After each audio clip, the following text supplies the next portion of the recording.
Hello friend, आपको YouTube channel में स्वागत है। अभी अभी का सूचना है कि पलामू के जो चतुर्थवर्गीय बहाली 2025 में होने वाला था, उसके लेकर के पलामू के अभ्यर्थी है से मुख्यमंत्री से वार्ता किए हैं, मुख्यमंत्री से मिले हैं और मुख्यमंत्री से सारे यहाँ के बातों को अवगत कराए हैं कि यहाँ पर वैकेंसी निकल चुका है पलामू में और यहाँ पर डीसी महोदया ने आपको परीक्षा नहीं बल्कि यहाँ पर जो है कि मेरिट मतलब कि अंक के आधार पर, मैट्रिक के अंक के आधार पर बहाली करने के लिए वैकेंसी निकाल चुकी है। और वहाँ पर सीएम ने है से आश्वासन दिया है, सीएम ने आश्वासन दिया है कि इसको हम मामला गंभीर है, इसको हम देखेंगे, क्योंकि वहाँ पर मुख्य रूप से जो बात रखी गई है वो आपको 3 बिंदुओं पर रखी गई है कि वहाँ पर जो पलामू में जो बहाली होने वाला है, यहाँ पर आपको है से कुल 585 मतलब भारी संख्या में है से आपको यहाँ पर 4th ग्रेड की बहाली होने वाला है। और ये झारखंड बनने के बाद पहली बार ये पलामू में ऐसी बहाली होगी और एक भारी संख्या में बहाली होगी। तो इसके लेकर के है से वहाँ के जो स्टूडेंट हैं व छात्र हैं काफ़ी आंदोलन कर रहे थे, काफ़ी दिनों से वहाँ पर है से डीसी महोदया के समक्ष है से मांग कर रहे थे, प्रदर्शन कर रहे थे कि इस तरह से नहीं होना चाहिए। ये अंक के आधार पर अगर परीक्षा होती पर यहाँ पर है से नियुक्ति होती है, तो यहाँ पर है से बहुत सारे अभ्यर्थी जो पहले से मैट्रिक पास किए हैं, उनके कम अंक हैं, वो बाहर हो जाएँगे, उनकी किसी प्रकार की नियुक्ति से कोई मतलब नहीं रहेगा।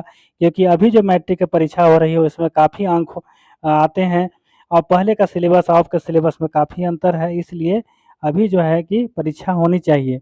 तो यहाँ पर देखिए कि ये जो 3 बिंदु है वो क्या-क्या बिंदु है? देखिए यहाँ पर बात जो हुई है, पहला यहाँ पर कि परीक्षा के आधार पर नियुक्ति हो।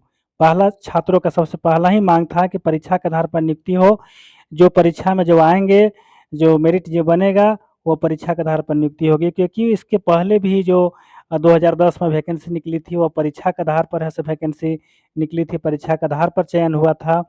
और इसके अलावा बहुत सारे जो जिले में बहाली 4th ग्रेड का हुआ है, वहाँ भी परीक्षा के आधार पर हुआ है, परीक्षा प्लस साइकिलिंग के आधार पर हुआ है, तो आखिर ऐसा क्यों? तो इस तरह से इनका क्वेश्चन था और यहाँ पर स्पष्ट रूप से है से मुख्यमंत्री को आश्वासन मिला है, मुख्यमंत्री द्वारा आश्वासन मिला है। यहाँ पर है से राधा कृष्ण किशोर जो पलामू के स्थानीय यहाँ पर है से विधायक हैं और मंत्री भी हैं, वो है इस मामला को देख रहे हैं और ये आश्वासन भी दिए हैं कि ऐसा नहीं होगा।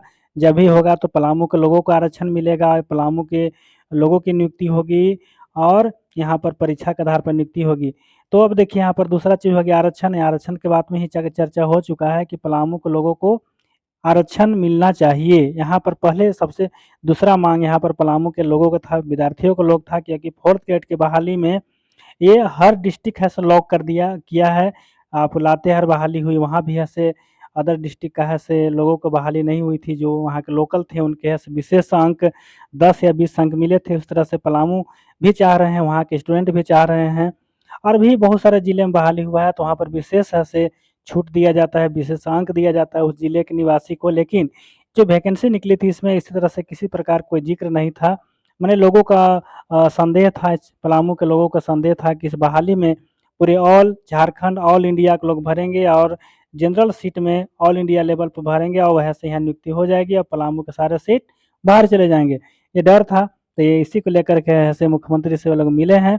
अब देखिए तीसरा यहाँ पर है ऐसे मांग यहाँ पर है कि पहले से जो 251 नियुक्त अनुसेवक जो हैं वो यहाँ से बाहर हो चुके हैं, उनको नौकरी से बाहर निकाल दिया गया है और वे अनुसेवक बनने से पहले भी वह से कहीं न कहीं विभाग में आपका अनुबंध पर काम कर रहे थे। अब दोनों कामों से उन्होंने हाथ धो दिया है, तो उनके लिए भी बात यहाँ पर रखा गया है कि उन लोगों के लिए भी कुछ विशेष अंक देकर कुछ प्रावधान किया जाए। ऐसा सरकार के माइंड में डाला गया है, मुख्यमंत्री के माइंड में डाला गया है कि ऐसे-ऐसे हुआ है, उनको साथ क्या तकलीफ गुज़र रही होगी, क्योंकि वे काफ़ी दिनों से बेरोज़गार हैं और डीसी हैं, सो उसको अध्यादेश निकाल करके उनको ऐसे रद्द कर दिया है, मतलब उनकी नियुक्ति रद्द कर दी है, सारे सुविधाएँ हैं सो वापस ले लिया है।